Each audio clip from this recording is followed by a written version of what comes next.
na kera narindi abarundi twagiye twigwanaho turafise ubushobozi bwo gutorenya ibibazo byacu mbere ko abandi bose baza kugira iki baza kudufasha. Ese icompa abarundi tukigira hamwe kwimiriri dutera hakabura za kizimyamoto ni igihe twokora kugira ngo zibeho nyinshi. Ndazi ko benshi cyo gatako n'akazi ka leta n'abarundi biragoye. Ico n'ikindi nibindi muri uyu mwanya ntabyo nshaka kujamo. Navuze ko ari igihe cyo kugandara n'abagandaye kurirana n'abarira ariko ivyo birashoboka.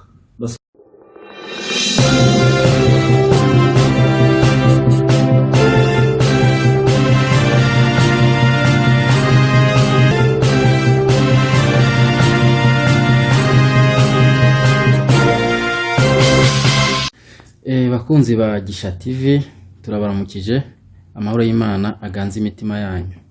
Mwaka kanya turi kumwe na Reverend Pasteur Diamond Mugisha, ni nawe muyobozi mukuru wa Gisha TV, niwe mubona imbere ya kamera za Gisha TV.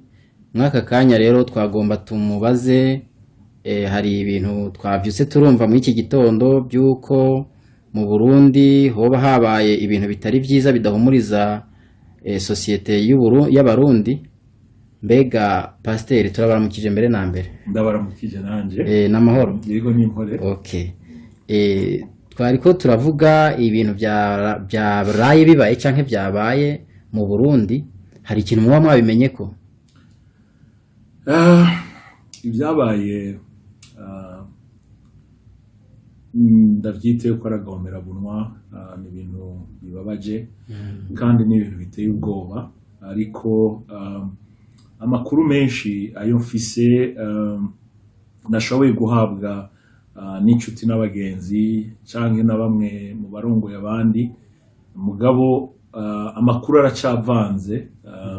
Ntiharaboneka amakuru avuga neza uko ibintu byagenze nuko ibintu byagiye bikurikirana, ariko uko umwanya ugenda ndizera ko amakuru menshi yo kwizegwa ashobora kuboneka kugira ngo abantu n'imiburiburi bashobore kugira amakuru abaho umuco ku bintu uko byagenze nuko biriko biragenda. Rero muri iki gihe tugezemo haba hari amakuru avanze, aba baravuga ibi bari bakavuga biriya, navyo si bibi kuko niyo si tugezemo, niyo si turimo. Ikibi cyavyo gusa ni kubera ko ari igihe usanga haza amakuru atandukanye y'ukuri n'ayatara y'ukuri, bigaca bigorana abantu kumenya ati mbe turizera yahe. Hari n'abandi baca bikika mu kiza bagaca batanga amakuru uko bishakiye. Ivyo navyo urumva yuko atari vyiza, ariko mucamake ibyabaye ku makuru amaze kugaragara nuko ibohero ry'Igitega ryatewe n'umuriro hagapfa abantu batari bake. Naho nirinze kuvuga igitigiri, mugabo uretse ko amakuru dufise ari igitigiri kinini ya cyane. Hariho bakomeretse, abahiye, urumva birateye ubwoba n'agahinda n'umubabaro, na cyane cyane ku miryango yabuze canke imiryango ifise ababo bari kubaca muri ayo mahano, muri ivyo bibazo. Rero majambo makeya gushika ubu ico nico kuri Gisha TV twashoboye kumenya, nkuko nabivuze tubibwiye n'abari hafi babibonye hamwe no muri bamwe mu barongoye abandi. Yego. Mbega dusubiye inyuma gatoyi, nka intara ya Gitega hari ikintu kinini ya mwari muyiziko? Intara ya Gitega ndayizi cyane gose, uretse yuko ubuhoho byari binakomeye cyane kubera ko urabizi yuko haciye imyaka itari mike leta y'u Burundi ariyo yimukiye. Mu yandi majambo ubu Gitega niwo mugwa mukuru w'igihugu cy'u Burundi, umugwa wa politike. Urumva ari umugwa wa politike, no kuvuga yuko iba ari intara idasanzwe, kiba ari ikintu gikomeye. Byitwa yuko inzego zikomeye z'igihugu ariho ziri, byitwa yuko amabanga akomeye y'igihugu ari hafatigwa n'ivyo bita amadecision mu Gifaransa, no kuvuga ngo amadecision mu Kirundi no kuvuga ngo iki ni ivyemezo bikomeye mu buzima bw'igihugu niyo bifatigwa. Hirya y'ivyo rero Igitega natangiye kuhatembera nkiri umwana kubera ko nari mfise abagenzi benshi Eda ubwa mbere umengo nagiye natembere Gitega yari match niga kuri Atene secondaire, hanyuma nakinira ishure basket, hanyuma muri na handball, hanyuma muri handball turatsindwa muri demi finale nimba nihenze hari mu Rutovu. Tumaze gutsindwa mugabo abakobwa biwacu baratsinda, batsinze umuyobozi w'ishure, twebwe aturungikana n'abakobwa kuraba kuri iyo match y'Igitega. Iyo match sinzopfana nayibagiye ko yari match ikomeye cyane, yari match muri match zabaye haci aba match finale ya basket hagati ya Centre Islamique hamwe na ETS harimo witwa Bigirimana Mathias, abitwa Bajire, Centre Islamique harimo bitwa Bamakaka, harimo ndamwibagiye nawe yakina neza cyane nuko hakigiye kirekire. Anyway harimo abakinyi bakomeye nahone, kandi ubwo rukino rwa rukino rukomeye cyane rwabaye amateka kabisa. Ndibuka Mathias akubita amatru point ari kure gose abantu bakumigwa. So aho nibaze nimba nihenze ari bwa mbere nagiye Gitega, nazo ko hari nko muri 92 nazo ko hari muri 92. Hanyuma mu nyuma naragiye ko nafise abagenzi benshi babi Gitega, tukagenda tugiye gutembera dushitse Gitega. Abantu b'Igitega bari abantu b'inyankamugayo b'imfura, mbona ntera inkuru ingene twashika Gitega, kunwa, gufungura, kuryama ntitwakora ku mufuko. Abagenzi barahaguruka bakaduha ibikenewe byose, tukagubwa neza, tukamara indwi zibiri tumerewe neza. So ico ni kindi twarigeze kugira muri 2004 cyangwa 2005 aho twarigeze kugira urugendo mu ntara zose z'u Burundi 17 turiko turasengera intara ku yindi, dusengera igihugu cyose. Rero urumva ni Gitega twagize ibihe byiza. So Igitega rero ndarafise inshuti n'abagenzi benshi. Rero kuri je Gitega ni intara idasanzwe, no mu gihugu ni intara idasanzwe nabivuze kuko n'ubu ari umugwa mukuru w'igihugu cy'u Burundi. Murakoze. Turetse ibyo twariko turavuga ko ku ntara ya Gitega, reka tugaruke ku kibazo turiko nyamukuru. Aya makuru mwebwe mwayamenye ryari? Jewe nayamenye mu gitondo kare mbyutse,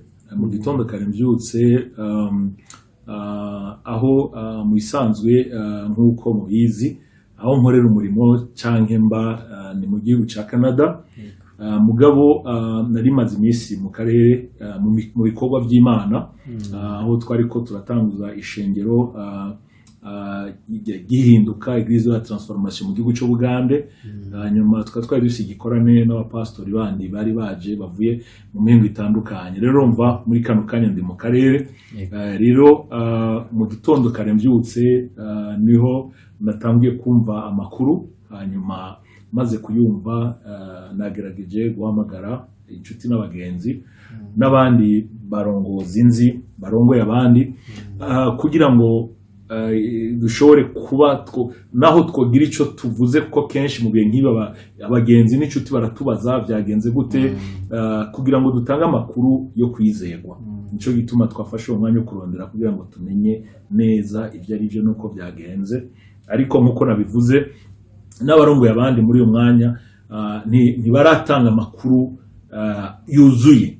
So nico gituma rero natwe twirinda kuvuga byinshi, ariko tumaze kubimenya ico nakoze nk'umurundi, icambere n'agahinda nakumva ijambo ry'Imana ritubwira ngo Nehemiya yumvise amakuru i Yerusalemu yagize agahinda, korora musozi aririra Imana. Nanje nico kintu muri uwo mwanya nashobora gukora, kwa guca bugufiya nkasenga, nkasaba Imana yo kwiremesha imiryango yabuze, abagwaye, abakomeretse. Amajambo make nuko byagenze. Hari amakuru ariko arasirikira ku mbuga ngurukana bumenyi avuga yuko iyi prison centrale ya Gitega yari ifungiyemo abantu benshi bafungiwe imvo za politiki. Mwebwe nk'umukozi w'Imana cyangwa umurundi cyangwa umuntu akunda Burundi, ni igiki mwobivugako? Nivyo muri Gyobohero harimo abarundi benshi bapfungiwemo, na cyane bapfungiwe imvo za politike. Harimo n'abandi washaka reka mvuge bari bakomeye mu ntwaro ziheze canke abantu bagize uruhara runiniya mu mateka canke mu buzima bw'igihugu. Rero abo onye kubera amategeko ingena amategeko avuga biragoye kugira ngo umuntu avuga ati aba bafungiye ibi aba bafungiye biriya bimeze gutya aba bararenganijwe cyangwa ntibarenganijwe. Ivyo bonye biragoye kugira ngo muri uyu mwanya ashobore kugira ico ndabivuze ko ariko gusa ico womenya co nuko Igitega yarapfungiwe abantu bava mu mihinga itandukanye kandi bagiye baca mu nzego zitandukanye. Hariho n'abanyarucara abantu bato bari bafungiwe muri iryo bohero rya Gitega. Rero urumva kubera ko harimo abantu nk'abo nawe urabyumva yuko amajambo aza kuvugwa ari menshi kandi birumvikana. Birumvikana mugabo nk'umukozi w'Imana nk'umurundi muri iki gihe uri kurumva abantu bapfuye, nibaza ko ikintu gikomeye cyane muri uyu mwanya kuri iyi saha dukeneye ntidukeneye amajambo guterana amajambo amaspekulation byagenze gutya ni kubera impamvu izindi. Ibyo byose ni byiza turabihabwa. Imana iraduha uburenganzira bwo kuvuga ico twiyumvira mu gihe cyose atawe duhohoteye cyangwa atawe tugiriye nabi, kandi n'amategeko mpuzamakungu n'amategeko ashaka y'igihugu araduha uburenganzira. Ariko muri iki gihe jewe ico nizera nuko abarundi twobanza tugaca bugufi imbere y'Imana, tugaca bugufi imbere y'Imana, kubera ko mu bapfungiwe muri Kayagasho harimo mwene wabo na mwene wanyu, harimo inshuti y'inshuti yawe, harimo umugenzi w'umugenzi wawe, harimo abavyeyi b'abagenzi banje, harimo inshuti zanje, harimo abagenzi banje, harimo abantu nzi, abantu twicaranye tukaganira nk'umukozi w'Imana cyangwa tukaganira nk'abarundi. So mu yandi majambo mu bantu benshi harimo abantu batari bake muri Kayagasho barimo nzi. So gushika kuri isaha sinzi yuko bakiriho, sinzi yuko arabapfuye, sinzi ko arabakomeretse. Umva kikaba ni igihe kigoye ku barundi twese muri rusange. Mugabo kubera amateka twaciyemo y'amoko y'intara ya politike biroroshe ko muri iki gihe buri muntu wese aza kubifata canke kuvuga ko ashatse.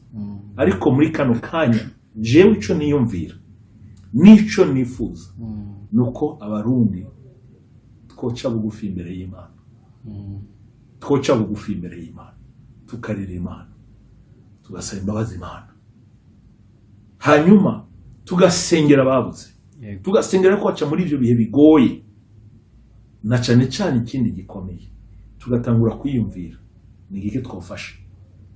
Nitwibaze ko leta ari zo bikora, hari ibyo ishobora gukora, hari n'ibidashobora gukora.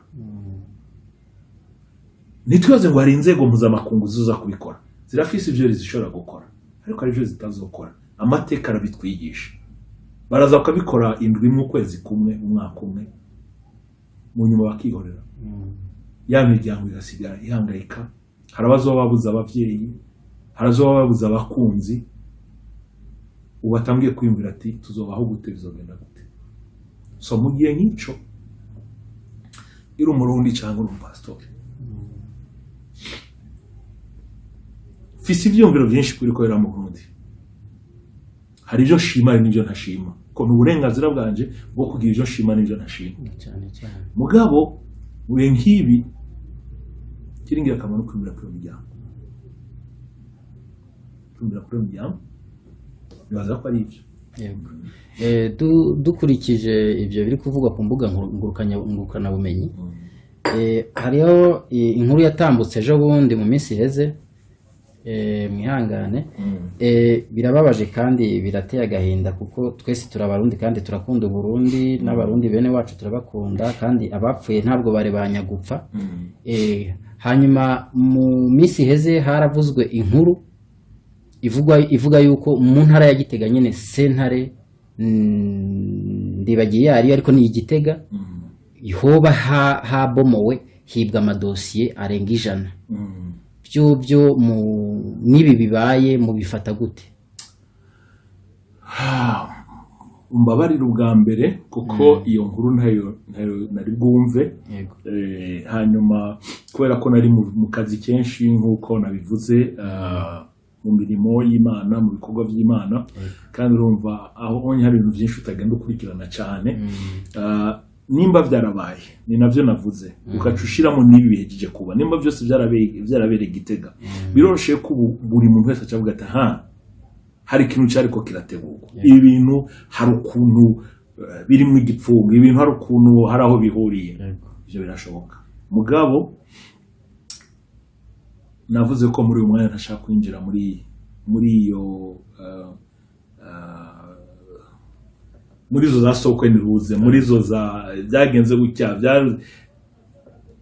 igihe tuzokironka cyo kubivuga tuzokironka kuko mu kugena Imana yandemye ndabishima Imana n'ingabire Imana yampaye ibyera ndavuga ko byera ivyirabura kuri je biba vyirabura n'abarundi bashaka benshi ni abarundi burya Imana yatugira ubuntu hari ukuntu abarundi Imana yagidufasha kuvuga ico twimvira nuko tukibona kenshi biratworohera naho kubera ibibazo bya politike hari igihe tugenda tubivanga tugira iki ariko nivyo ni ibintu byo gushimira Imana rero mu majambo makeya urumva aho honyine birababaje kumva ngo ari amadosi ijana yapoteye none bigenze gutyo urumva yuko ivyo byose babiri bigoye kumva no gutahura rero navuze kubera ko atacu ndabizi ko cyane sinovyinjiramo cyane ariko na cyane cyane ico mpagarara ko niyo miryango yabuze niyo miryango yabuze kubera ko bigoye kuko urana iyo umuntu wawe afunzwe ufise ivyizigiro uvuga uti uzosubira kumubona ariko iyo ahiye ivyizigiro bigiye nk'umumama umuvyeyi umudamu n'abana umugabo yarapfunzwe papa yarapfunzwe haba ari ivyizigiro bavuga ati kumbure niwe yafashe umuryango ariko aca mu bigoye birashoboka ko mu myaka 5 10 15 zosubira kumubona agasubira akaza mu rugo tukaryoherwa tukagira iki mugabo mu bihe nk'ibi ndazi ko imiryango nk'iyo yose izazaniwe ikibabaje ntacuzi nuko mu bihe nk'ivyo hari abanezerwa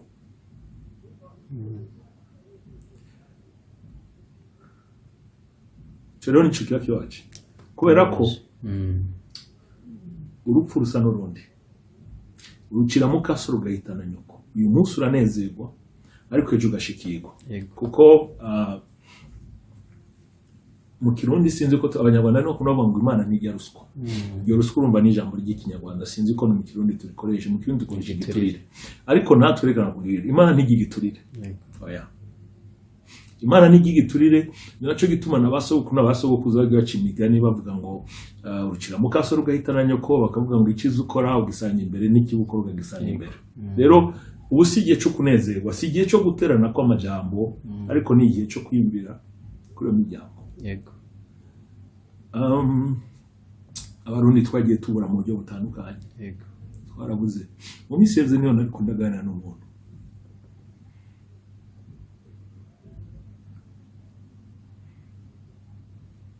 turaganira n'umuntu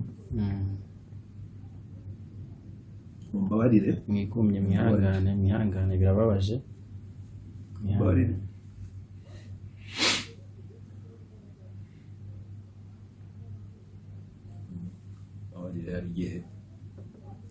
hari igihe bingora kwifata birashika hari igihe bingora kwifata mugabo turaganira n'umuntu muri yitwe ndamwibutsa namubwira mbe uribuka muri imyaka mikeya iheze abantu twabuze tuzi mu bana mu bamama mu bapapa no mu bagiye batwara igihugu mu ndongozi zikomeye kuko mu nzira imwe cyane yindi abo bose hari ico barepresenta hari ico bari kuri aba canke kuri bariya bivuga ntibyari bikuriye ko tubura n'umwe byari kuba byiza bose turi kumwe aho dushobora kwicara tukibuka ibyiza bya buri muntu nimba hari ikica buri muntu urakara umwanya wo kwicuza so muri abo hari abantu benshi fura z'urundi abantu bagabo bafise imiryango bunye ku meza abavyeyi bicara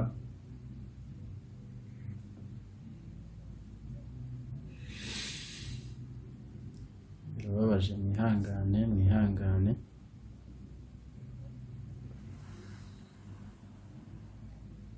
si twe barundi twenyine bibabaje n'isi yose irababaye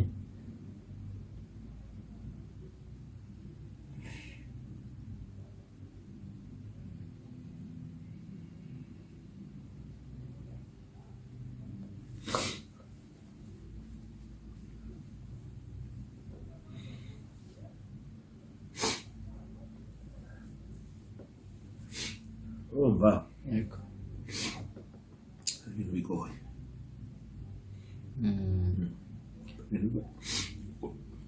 kuko urabona kenshi usanga abantu benshi twagiye tubona abantu tuzi inshuti abagenzi ari abantu mwahuye mwicaranye mbwa ikibazo aho kiri nikyo gituma kimbabaza cyane ni kubera ko umengo hari ukuntu tutiga hari ukuntu umengo amateka ntatwigisha ubundi twari dukwiye kwiga nicyo gituma asaba batwaye abarongoye igihugu cy'u Burundi uyu munsi perezida Ndayishimiye Evariste premier ministre Guillaume Bunyoni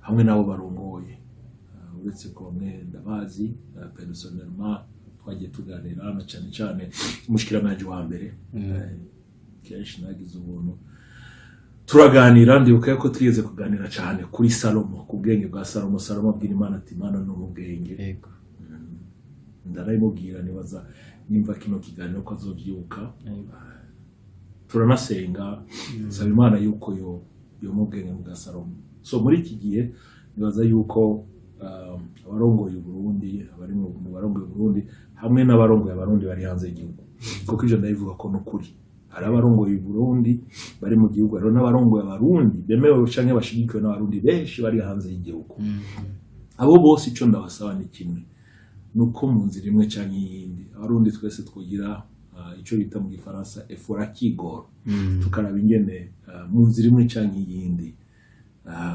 dusubirana kuko aho bizoca nuko tuzobigenza ntavyo nomenya biranagoye no gusobanura ariko Imana irashoboye ico ni cambe ikindi kigira kabiri n'abarundi barashoboye tubishatse turashobora kwitorera inyishu twaragiye Arusha turabitorera inyishu uye bitandukanye abarundi bagiye atorera inyishu ibibazo byabo so ndizera yuko Imana y'u Burundi barongoye Burundi bavuga Imana barasenga baja mu bikorane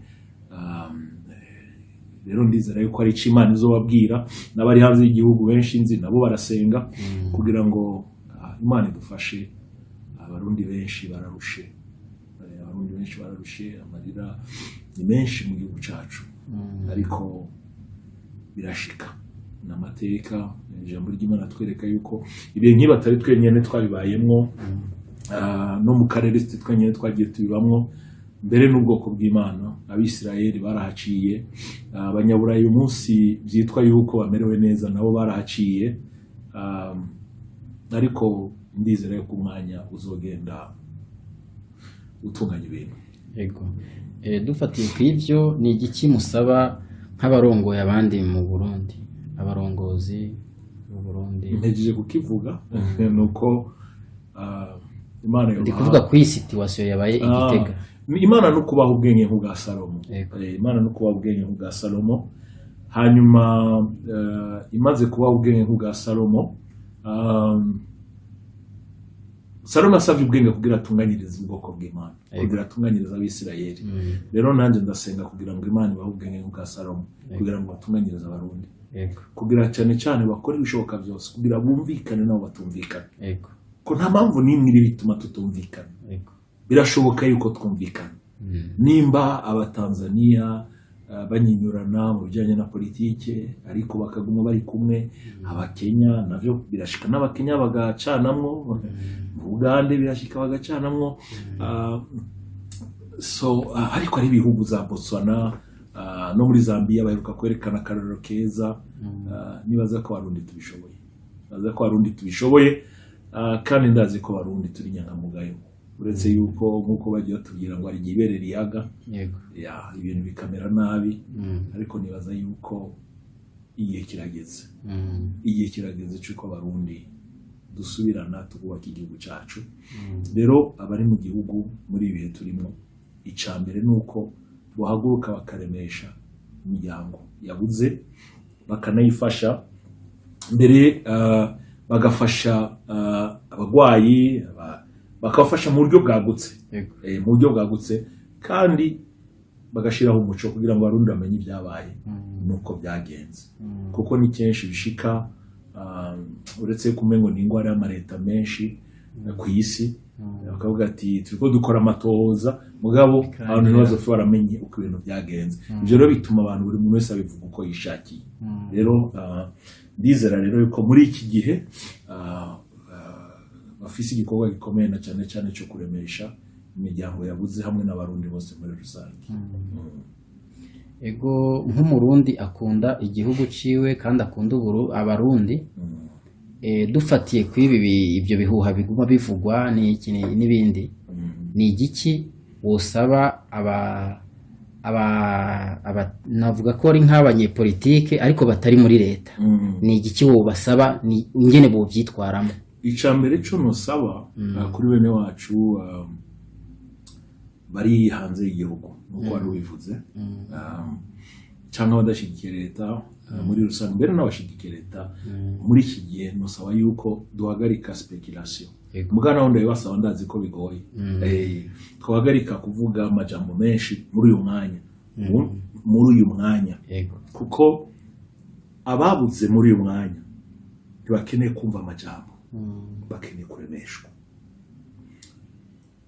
Ababuze imiryango yabo inshuti n'abagenzi cyangwa abafise abakomeretse abahiye muri uyu mwanya bo bafise amarira bafise amaganya icyo bakeneye kumva umuntu ababwira ati ni mwihangane Imana irahari naho biragoye cyane ariko amajambo mabi ni nk'umururazi ivyo byose tuzobigira umwanya ariko navuze ko biragoye kuko kwera ibibazo twaciyemwo tubananya ducamwo biragoye kugira ngo abantu ntihagire ico bavuga kandi birumvikana mugabo ico no basaba nk'umuntu yubaha Imana kandi asenga ni igiki usaba abandi bantu bahurikiye mu yandi mashengero atandukanye haba mu Burundi cyangwa hanze y'u Burundi kuri situation yabaye mu ihoro ry'Igitega? Ico nosaba nuko twahaguruka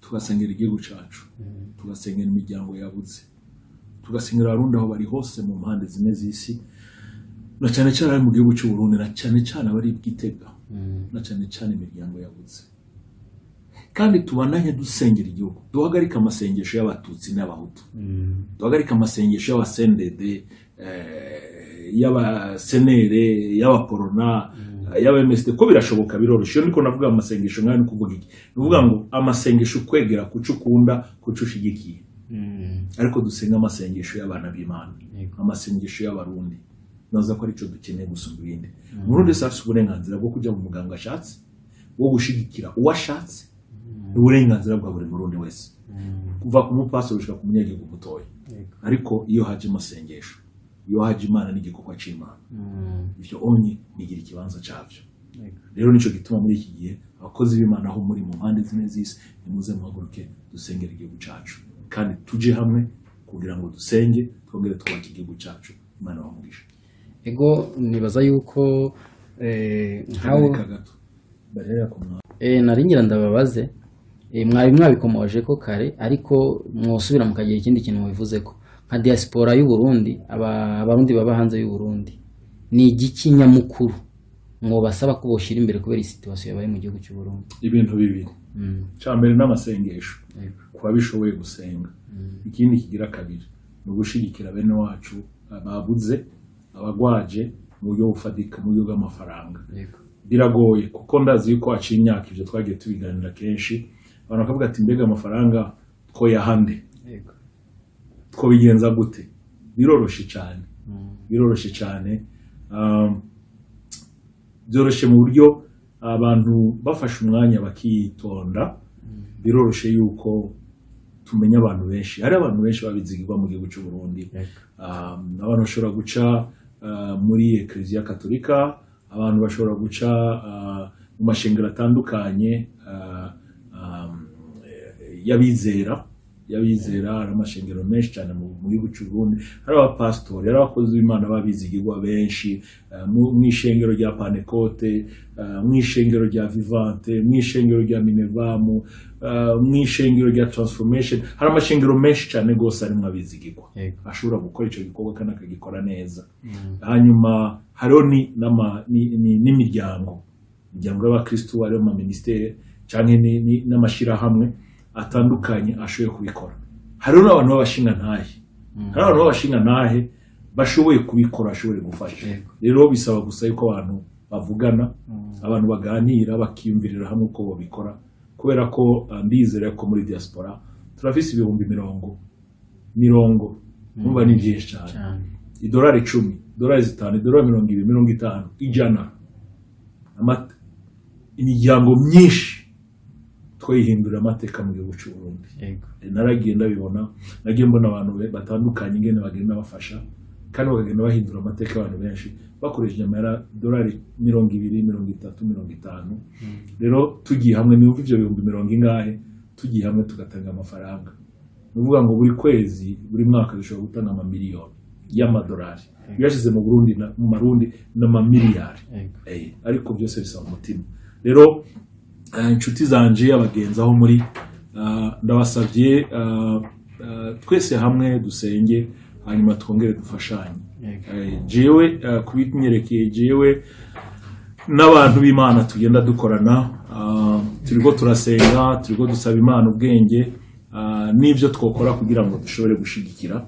Rero mudusengere, hanyuma namwe hariho benshi nzi musa amashengero atandukanye, twese tugiye hamwe mu mashengero yanyu mukabikora, mu ishengero wacu tukabikora, ku gatwe kacu tukabikora, turashobora guhindura amateka y'abantu benshi. Rero majambo makeya n'ivyo bibiri. Ica gatatu no kongera ko no gutanga amakuru meza. Iyo mvuze gutanga amakuru meza no kuvuga iki? Nivyo ibibazo birahari, nivyo ingorane zirahari, ariko rero ni vyiza bihari. Reka navyo tubivuge. Iyo mvuze vyiza bihari nibihe?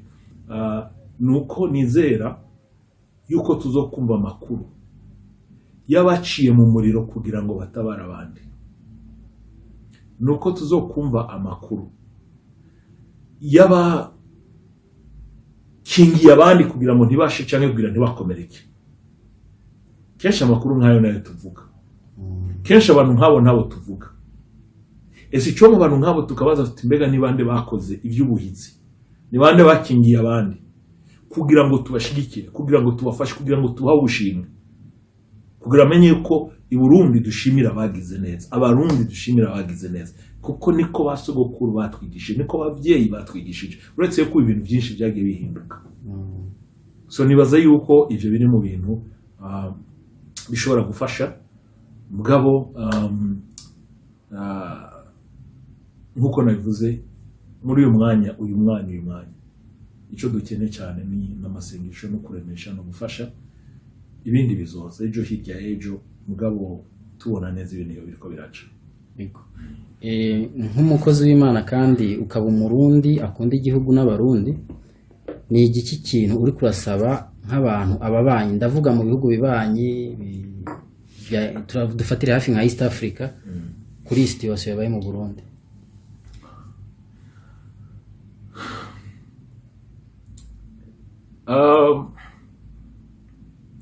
Ndabizi yuko muri East Africa turi bamwe kandi ndizera yuko mu nzira imwe canke iyindi ndazi ko abantu hari byinshi bashobora kudufasha, kandi ndazi ko hari ibyo bazoshobora gufasha. Ivyo ndabizi kubera ko ndibuka igihe umuriro watera isoko rikuru rya Bujumbura, Perezida w'u Rwanda yarunditse indege ziza gufasha kuzimya isoko. Ako nakarero keza kibishobora gukorwa canke byagiye bikorwa mu karere. So bisobanura ngo nubu kubera ko ntari mu nzego za politike sino kubesha ngo ndazi ibyo baza gukora, muganda ndazi yuko mu nzira imwe canke indi ari cyo bashoboye gukora. Muganda cyane reka magarare ku Barundi. Kuko kuva na kera narindi Abarundi twagiye twigwanaho, turafise ubushobozi bwo gutorenya ibibazo byacu mbere ko abandi bose baza kugira iki, baza kudufasha. Ese icyo Abarundi tukigira hamwe kwimirira dutera hakabura za kizimyamoto ni igihe twokora kugira ngo zibeho nyinshi ndazi ko benshi cyo gatako n'akazi ka leta n'abarundi biragoye icyo n'ikindi nibindi muri uyu mwanya ntabyo nshaka kujamo navuze ko ari igihe cyo kugandara n'abagandaye kurirana n'abarira ariko ibyo birashoboka ndasaba abarundi muri diaspora ari abarundi bashoboye benshi cyane ahubwo icyo cyumviro twige ingene twofasha basi leta tugure za kizimyamoto nimba imana ibyo ko turashoboye kubikora za ambulance n'ibindi byose n'ibintu dushobora gukora leta itabikoze uretse yuko byo byiza yuko ibikora kuko biri mu bikorwa bituma bitwa leta rero ivyo navuze ntitwijemo cyane nibaza ko namaze kuvuga muri rusange ibyo abantu bo muri diaspora bashobora gukora cyangwa dushobora gukora uretse ko kenshi nakunda kwiyara muri diaspora ku mutima waje muri Burundi yego abantu benshi bafise umutima nk'uwo wanyu wo kwiyumvira ku gihugu no gukunda igihugu no kwiyumvira ingene igihugu cotera imbere si benshi ni bake mwibaza yuko ikibazo ari ikihe ibyo uvuze sinovuga ngo sivyo kandi sinovuga ngo nibyo kubera ko ibitigiri atavyo mfise atavyo nzi mugabe iconzi ni kimwe barundi benshi twagiye tuganira muri Canada mu Burayi mu Rwanda mu Bugande muri Kenya buriya nagiye nsanga abarundi bose bafise umutima wo gukunda igihugu mu moko yose niyo mpamvu abitwaza amoko bakitwaza intara bariko ni virus n'ubucafu bari kwazana mu barundi ariko abarundi bose bakunda igihugu cy'u Burundi ndakubwije ukuri umurundi mwicaranye nta murundi ndumva tuganira twicare ambwire ko yanka igihugu ashobora kuba yanka ibicanke biri ariko abarundi twese dukunda igihugu cyacu rero kandi ndizera ko abarundi bafite umutima wo gufasha igihugu no kugishigikira ari benshi ariko kenshi ari abantu ducika intege kubera ibintu canke umuntu akicara atabona aho yohera kugira ngo agire icyo akoze rero majambo make nico novuga nivyo ari ibintu byinshi abarundi turafise ibintu kumbure byinshi mu misi imbere tuzogenda dushira mu biganiro hari ibintu bimwe tuzogenda tuganira ni biganiro ndiko ndategura byo kuganira kugira ngo tugende dufashanya tugende twigishana nivyo kenshi uzokumva abantu bavuga ati abarundi bari hanze ntidukundana abarundi ntidushigikirana abarundi harimo ukuri ariko hari n'abandi bashigikirana hari n'abandi bitaye igihugu rero nicyo gituma uyu munsi kwera ibihe turiko turacamo ngomba ko duhagarara ku byiza ibyo bindi tuzogerageza kubiganira mu kindi gihe kiri imbere twamaze kurengana ibi bihe bigoye turiko turacamo nk'abarundi n'igihugu cy'u Burundi yego Reverend Pasteur Diamond Mugisha urongoye Gisha TV na Église de la Transformation twagira tubashimire nimba atakindi mwumva cyo mwokongerako nta kindi uretse gusa yuko imiryango yabuze ndasaba Imana yuko yobaremesha ikababa hafi abagwaje bari kwaca mu bigoye yuko Imana yobaha kwihangana biragoye cyane kandi cyane ariko Imana irashoboye nta kindi mfise nokongera ko atari kubashimira nyuma y'ibi nibaza yuko mwamaze ubu haracyari amarimere menshi hari ibivugwa n'ibindi bivugwa nta makuru afadika cyane araboneka nibaza ko nyuma amakuru afadika amaze kuboneka na leta ikagira ikivuze mwusubira kuduha ikiganiro mukabwira abakurikirana Gisha TV ingene ibintu shimire ku mwanya mwigomwe turazi ko mwamufise ibikorwa byinshi ku mwanya mwafashe wo kugira muganiriza abarundi mubabwire biriko biraba nibigiye kuba turabashima Imana ibaho umugisha murakoze cyane namwe Imana ibaho umugisha kandi umugisha igihugu cyacu yongere iduhe kwihangana twese nk'abarundi murakoze